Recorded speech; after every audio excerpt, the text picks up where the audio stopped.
जो बातें जो वादे प्रधानमंत्री जी ने लोकसभा चुनाव के दौरान बिहार की जनता से किए थे, एक एक करके उन तमाम वादों को पूरा करने का कार्य प्रधानमंत्री जी के द्वारा किया जा रहा है। अगला निफ्टम जो खुलेगा, एक जो तांजावुर में है और एक जो कुंडली में है, उसके बाद तीसरा निफ्टम जो खुलेगा वो बिहार में खुलने जा रहा है। इस बार के बजट में भी हम लोगों ने देखा कि बिहार से जुड़ी हुई कई ऐसी घोषणाएं बजट में की गई जो पुनः प्रधानमंत्री जी के उस वादे को पूरा करती है जिसमें उन्होंने बिहार को एक विकसित राज्य बनाने की बात कही। देखिए, बिहार की जो राजनीतिक रणभूमि है वो रण क्षेत्र में बदल चुकी है और इस रण क्षेत्र में नरेंद्र मोदी आज भागलपुर के दौरे पर आ चुके हैं और इस पर दरभंगा में एम्स की शिलान्यास भी होने वाली है। नमस्कार, मैं पलक सिंह और आप देखना शुरू कर चुके हैं आगाज एक्सप्रेस। और बात करें जिस तरीके से एनडीए तैयारी करते हुए नजर आ रही है, और एक तरीके से देखा जाए तो एनडीए पूरी तरीके से तैयार है। उन्होंने तो निर्वाचन आयोग को ये तक कह दिया है कि हाँ, जब चाहे तब चुनाव हो सकता है। और इस पर चिराग पासवान क्या कुछ कहते हुए नजर आते हैं, तो सीधा पहले जानते हैं उन्हीं से। देखिए, प्रधानमंत्री आज की तारीख में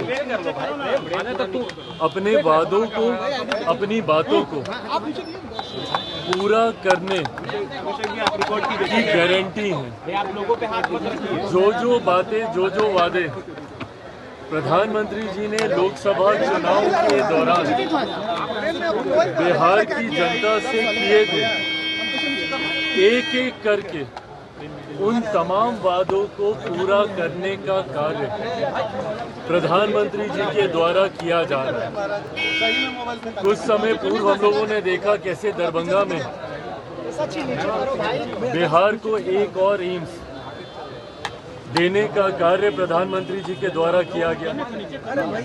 इंफ्रास्ट्रक्चर को लेकर हो या विकास से जुड़ी हुई हेल्थ, एजुकेशन के सेक्टर की अलग अलग परियोजनाएं हैं। इन तमाम वादों को पूरा करने की कड़ी में ही कल प्रधानमंत्री जी भागलपुर आ रहे हैं। उस कार्यक्रम में हम सब भी रहेंगे, पर यह दर्शाता है कि किस तरीके से बिहार का विकास प्रधानमंत्री जी की प्राथमिकता में है। इस बार के बजट में भी हम लोगों ने देखा कि बिहार से जुड़ी हुई कई ऐसी घोषणाएं बजट में की गई जो पुनः प्रधानमंत्री जी के उस वादे को पूरा करती है जिसमें उन्होंने बिहार को एक विकसित राज्य बनाने की बात कही।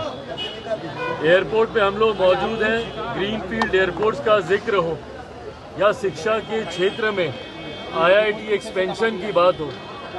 मिथिला से हम लोग आते हैं, वहाँ पे किसानों की सिंचाई की समस्या की बात हो या कोसी की त्रासदी को हर बिहारी जानता है, उसके समाधान की बात हो। इन तमाम चीज़ों का जिक्र इस बार के बजट में माननीय वित्त मंत्री जी के द्वारा किया गया, जो पुनः प्रधानमंत्री जी की सोच को दर्शाता है। मेरे मंत्रालय की लंबे समय से मांग थी कि देश में मात्र 2 निफ्टम है और फूड टेक्नोलॉजी से जुड़ा हुआ ये एक ऐसा इंस्टीट्यूट है जहां पे छात्र बड़ी संख्या में जुड़ना चाहते हैं। खुशी मुझे इस बात की है कि एक बड़ी घोषणा हमारे मंत्रालय की, अगला निफ्टम जो खुलेगा, एक जो तांजावुर में है और एक जो कुंडली में है, उसके बाद तीसरा निफ्टम जो खुलेगा वो बिहार में खुलने जा रहा है।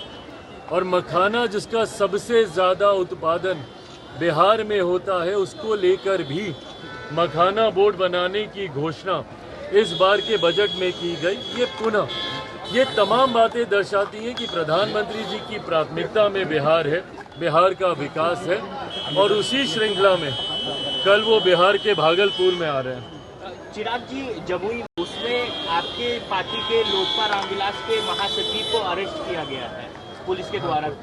देखिए, मुझे नहीं पता कि किसको अरेस्ट किया गया, कौन है नहीं है, पर ये जांच का विषय है। जो घटना थी वो निंदनीय, दुखद घटना थी। ऐसे में मैं भी स्थानीय प्रशासन के संपर्क में हूँ और इस बात को सुनिश्चित किया जा रहा है कि जो भी दोषी हो उसके ऊपर कड़ी से कड़ी कार्रवाई हो, कोई निर्दोष इसमें ना फंसे, इस बात को भी हम लोग सुनिश्चित करने का प्रयास पप्पू करेंगे। यादव कह रहे हैं कि पटना से ट्रेन जाने दिल्ली नहीं देंगे। हाँ, पप्पू यादव कह रहे हैं कि पटना से दिल्ली ट्रेन नहीं जाने देंगे। कल पूरे सीमांचल को बंद करने का ऐलान किया है मखाना बोर्ड को लेकर उन्होंने।